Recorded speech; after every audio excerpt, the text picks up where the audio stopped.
काफरों का फरेब और हजरत अली रजी अल्लाह अन्हो की दानिशमंदी। जिस रात रसूल सल्लल्लाहु अलैहि वसल्लम ने मदीना की तरफ हिजरत फरमाई, उस रात दो अजीम इंसानों को अजमत की बुलंदियों पर फायज कर दिया गया। वो दो इंसान हजरत अबू बकर सिद्दीक और हजरत अली अल मुर्तज़ा हैं। हजरत मोहम्मद रसूलुल्लाह खातमुन नबीयीन सल्लल्लाहु अलैहि वसल्लम ने हजरत अबू बकर सिद्दीक रजी अल्लाह तआला अन्हु को अपने हमरा लेकर सफर फरमाया, तो गोया अल्लाह की इमानत अबू बकर सिद्दीक के हिस्से में आई, जबकि लोगों की वो इमानतें जो अन हजरत मोहम्मद सल्लल्लाहु अलैहि वसल्लम के पास थी, वो हजरत अली अल मुर्तज़ा के सुपुर्द की, ताकि आप रज़ी अल्लाह तआला अन्हु उन इमानतों को साहिबे इमानत तक पहुँचा दें। वीडियो में आगे बढ़ने से पहले हमारी आपसे गुजारिश है कि हमारे चैनल को सब्सक्राइब कर दें, हमारी वीडियो को लाइक कर दें और बेल आइकन जरूर प्रेस कर दें। सुबह को मक्का मुकरमा में एक अजीब वाक़या पेश हुआ। यूं के अबी सुफियान ने उमैर बिन वाइल सख्फी को बुलाया और उससे कहा कि अली रज़ी अल्लाह अन्हु इब्ने अली तालिब के पास जाओ, उससे 80 मस्काल सोने का दावा करो, क्योंकि मैंने मस्काल सोना मोहम्मद सल्लल्लाहु अलैहि वसल्लम के पास बतौर अमानत रखा हुआ था। जरा मोहम्मद सल्लल्लाहु अलैहि वसल्लम मदीना की तरफ कूच कर गए हैं और अली रज़ी अल्लाह उनके वकील है। जाकर कहो आप मेरी अमानत मुझे वापस कीजिए। अगर अली तुमसे गवाह तलब करेंगे तो हमारी गवाही कुरैश की तमाम जमात देगी। तेरे इस काम के बदले में तुझे अपनी माँ हिंदा का मिस्काल किलो बंद तुझे देता हूँ। उमैर बिन वाइल ने हजरत अली रज़ी अल्लाह अन्हु के पास आकर अमानत का दावा किया। हजरत अली रज़ी अल्लाह अन्हु ने उससे अमानत की निशानी तलब की, उसने बताई। उसके बाद आप रज़ी अल्लाह अन्हु ने अमानती सामान में से उसे तलाश किया तो कहीं उसके आसार भी न मिले, जबकि हर अमानत पर उसके मालिक का नाम लिखा हुआ था और उसमें उमैर का नाम कहीं भी नहीं था। हजरत अली रज़ी अल्लाह अन्हु ने उमैर को बहुत समझाया कि तुम इस दावे में झूठे हो, लाजा बाज आ जाओ, मगर उसे समझाने का कोई फायदा ना हुआ और वो अपनी जिद पर अड़ा रहा। उसने कहा मेरे चंद गवाह हैं, अबू जहल और उसका बेटा अकरमा, अकब बिन मुईद, अबू सुफियान और उसका बेटा ज़ता मेरी गवाही के लिए हाजिर हैं। झूठी गवाहियाँ। हज़रत अली रज़ी अल्लाह तआला अन्हु अच्छी तरह जान गए कि उनका सिर्फ फरेब है। चनाचा आप रज़ी अल्लाह अन्हु ने फरमाया कि गवाहों को खाना काबा में हाजिर किया जाए। फिर आप रज़ी अल्लाह अन्हु ने उमैर को ऐसी जगह तलब किया कि गवाह उमैर की बात ना सुन सके। आप रज़ी अल्लाह अन्हु ने फरमाया, ब्रदर सकीफ बताइए ये अमानत आपने दिन के किस वक्त रसूल सल्लल्लाहु अलैहि वसल्लम की सुपुर्द की थी? उसने कहा दोपहर के वक्त।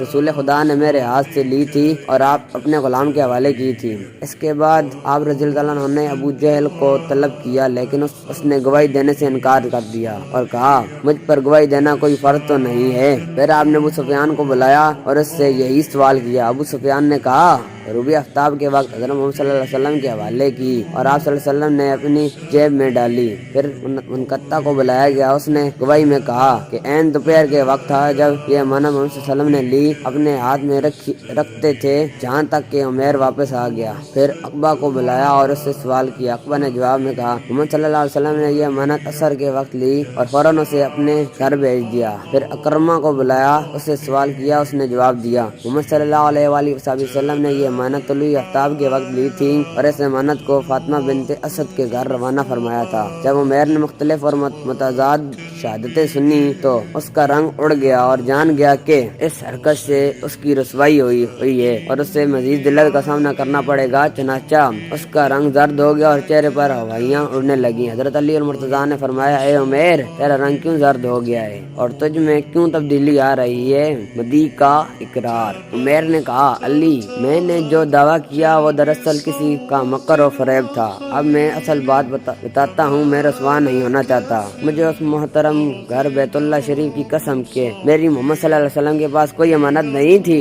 असल में मुनकत्ता बिन अबी सुफियान ने मुझे लालच दिया और अबू सुफियान ने मुझे इसके बदले में दिनार और हिंदा का गुलोबंद, जिस पर उसका नाम हिंदू नक्श है, बतौर रिश्वत दिए हैं। मैं उन्हें वापस करता हूँ। चनाचा कुरैश के सर खजालत से झुक गए। उस वक्त अली अल मुर्तज़ा ने फरमाया वो तलवार लाई जाए जो गोशा खाना में मौजूद है। चनाचा आप रज़ी अल्लाह अन्हु ने वो तलवार ली और अबू सुफियान के सामने रखी और फरमाया कि इस तलवार को पहचानते हो? अबू सुफियान और उसके गिरोह ने कहा, हाँ ये तलवार मुनकत्ता की है, ये वो तलवार है जो चोरी हो चुकी है। हजरत ने फरमाया, हाँ ये तलवार حضلہ کی ہے، لیکن اسے کسی نے چرایا نہیں ہے۔ بعید ہے کہ تمہارا مکر و فریب مجھ پر کارگر ہو۔ اس وقت آپ رضی اللہ تعالیٰ عنہ نے فرمایا اگر تو سچ کہتا ہے تو بتاؤ تمہارا غلام مسعود کہاں ہے؟ ابو سفیان نے کہا کسی کام کے لیے طائف گیا ہوا ہے۔ حضرت نے فرمایا تجھ پر افسوس ہے، اس کے بعد تو نے اسے دیکھا ہے، اگر تو سچا ہے تو اسے حاضر کر۔ ابو سفیان خاموش اور پریشان ہو گیا۔ اس کے بعد آپ رضی اللہ تعالیٰ عنہ نے سرداران قریش کے 10 غلاموں کو حکم دیا کہ ابو سفیان کے ساتھ جائیں اور زمین کے فلاں ٹکڑے پر گڑھا کھودیں، حزبو واللہ قبائر لائیں، خانہ کعبہ کے ساتھ لٹکائیں۔ لوگ اکٹھے ہو گئے اور اس قتل کے سبب کا سوال کرنے لگے۔ حضرت علی رضی اللہ عنہ نے فرمایا غزلہ اور ابو سفیان نے اس سے رشوت دی تھی اور اس سے کہا کہ اگر تو علی رضی اللہ عنہ کو قتل کر دے گا تو ہم تجھے آزاد کر دیں گے۔ وہ اس پر آمادہ ہو گیا۔ حضلہ نے اس کو تلوار دی۔ وہ اندھیرے میں چھپ کر بیٹھ گیا تاکہ مجھے قتل کرے۔ جب میں اس کے قریب گیا وہ کھڑا ہوا تاکہ تلوار سے میرے سر پر وار کرے۔ میں نے اس سے تلوار کھینچ لی اور ایک ضرب سے اسے قتل کر دیا، اور یوں اس کے مکر و فریب کا کوئی نتیجہ برآمد نہ ہو سکا۔ عمیر نے جب یہ داستان سنی تو اس کا دل نور اسلام سے روشن ہو گیا اور اس نے کہا اشہد ان لا الہ الا اللہ اشہد ان محمدن رسول اللہ۔ حضرت علی رضی اللہ تعالیٰ عنہ اس واقعے کے بعد ہجرت فرما کر مدینہ چلے گئے۔ تو ملتے ہیں اسی طرح کی نئی ویڈیو میں۔ ہمارے چینل کو سبسکرائب کریں، ہماری ویڈیو کو لائک کریں۔ شکریہ۔